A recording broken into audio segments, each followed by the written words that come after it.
NFL.com. Let's preview the Vikings with former NFL player, coach, and member of the Notre Dame Fighting Irish, Pete Bercich, here on the D&M Leasing Hotline on the home of the Cowboys. Good morning, Pete. How are you?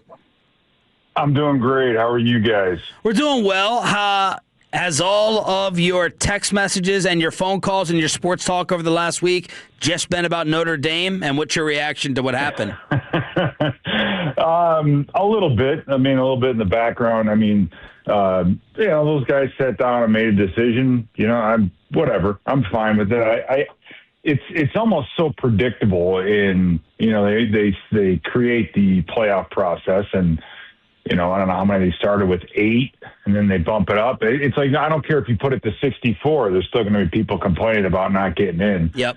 But, it's whatever. They made their decision, and it's college is different now, right? I mean, these kids are getting paid to play. So I don't know if they get a bonus for playing in a bowl game. Maybe that's what they got to do. I mean, it's, it is what it is. They made a decision. I think the coach is doing a great job there, and they're relevant again, which is what we're happy about. At least I'm happy about. So whatever Freeman and the team decides to do, then they decide to do it. It is what it is. Are you a believer that they need to join a conference? You know what? I'd like to see them just continue to do what they're doing. I don't know if they have to. I don't know if that'll help them. I don't know if they're getting punished because they're not in a conference. I know I know that, probably about 100 years ago, the Big Ten wanted them in or didn't want Notre Dame in because it was a Catholic school. So if they do join a conference, as long as it's not the Big Ten, I don't care. But you're not, you're not coming out and saying that they got screwed, though. I couldn't tell you. I don't know. I haven't watched any college football. I've watched a little bit of it when I have time. I'm between my Sundays with the NFL and then, with the film and everything else that I do, I really don't follow it very closely. So if they did, they did. It's one of those things where if you did, well, then beat Miami, right? And then you won't. And so it's kind of one of those things. And I know, Alabama's going to get themselves in just because of the popularity. They have to listen. It's not amateur athletics anymore. This is a business, right? So they're going to want to put teams in that get a draw, and people want to follow. And it's a business. They want to make money. So if that's the case, it's life. They get paid. It's a fact of life. I mean, too bad. I mean, if the NFL got to pick what teams made the playoffs, which teams would and wouldn't make it, right? Because of the following, because of all that. I mean, so it is what it is. I mean, I don't mean to throw a wet blanket on the whole conversation because I think it's a good one, but I just haven't been part of it, and I don't know enough about it to really, take one side or the other. It just it is what it is. Pete Bercich here on the D&M Leasing Hotline, Minnesota Vikings color analyst. Did your dad play for the Cowboys in the 60s? My dad was on the original Dallas Cowboys team in 1960. He played 60 to 62. Wow. So, yeah, I mean, I grew up, I grew up in Chicago, so I was a Bears fan, but we used to get the Dallas Cowboy Weekly paper. That was the one benefit for playing for the Cowboys. So I always followed the team and the cheerleaders growing up. Had to get that in there. Pete, your expectation and your assessment of J.J. McCarthy's rookie season. Yeah, it's I think we underestimated just he's a 22-year-old kid, just had his first child. There's a lot there. I mean, Kevin O'Connell's offense is a very quarterback-heavy offense. It requires and asks a lot of the quarterback. And, I think our expectations were probably a little higher than what was realistic with a young kid. His inability to stay healthy and stay on the field has been frustrating. Unfortunately, maybe a break here and there is kind of what the kid needed. And, he got that. But, the game against Washington was probably his best, and it was his best because he was decisive, because he didn't sit in the pocket too long, because he wasn't looking at too much. I think they when they say simplified the offense, they kind of gave him more of an if-then type of a situation. I think he was trying to make too much happen before. I mean, you just look at his relationship with Justin Jefferson. I mean, that's a big problem because the number one, the highest paid guy in your team is coming away with 11 or 12 yards in a game. But that's the lowest rated passing duo in the NFL. Wow. Right? I mean, that's like, you're sitting there looking at Prescott to CD Lamb. Our the passer rating is 47. That's McCarthy's passer rating throwing to Justin Jefferson. 6 of his 10 interceptions were passes that he was trying to get to Justin Jefferson. So obviously trying to do too much, trying to force the football. But we figured out how to get back on the positive side of the turnover ratio, and we turned the ball over 26 times this year. It's just been insane. But we figured out how to get back to +3, against the Commanders.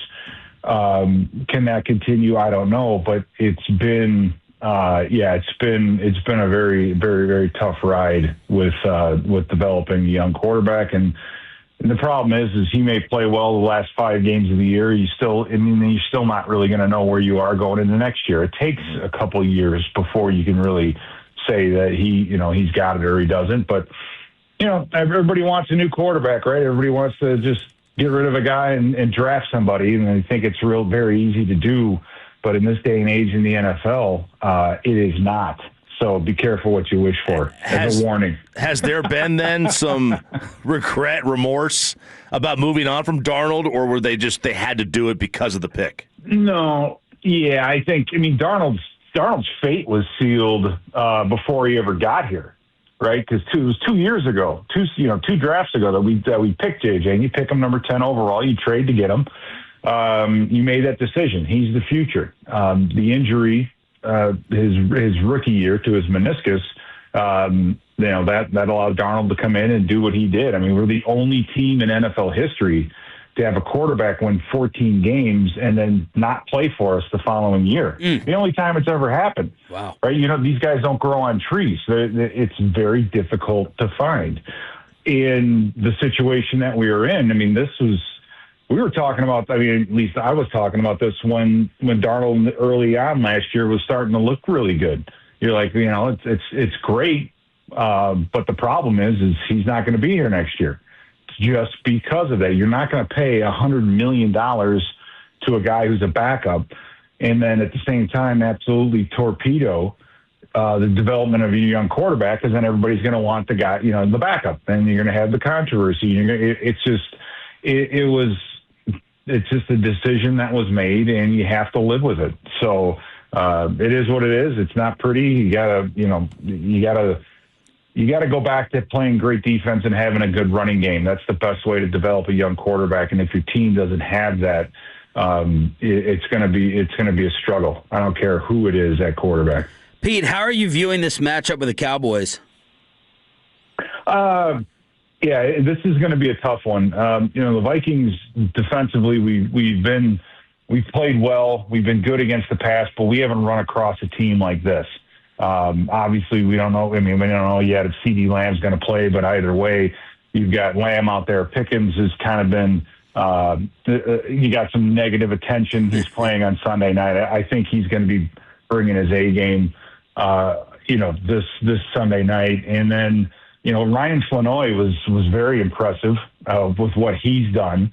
And then you got then when those guys are out or whatever, you throw in, Kevontae Turpin, who's unbelievably quick. I really like what he's done. And then don't forget about Ferguson, the tight end, who's kind of who Dak goes to when he's in trouble. And this is a very, very good passing team. Your number one offense in the league, no doubt about that. But a lot of problems. They're gonna have to tackle very, very well.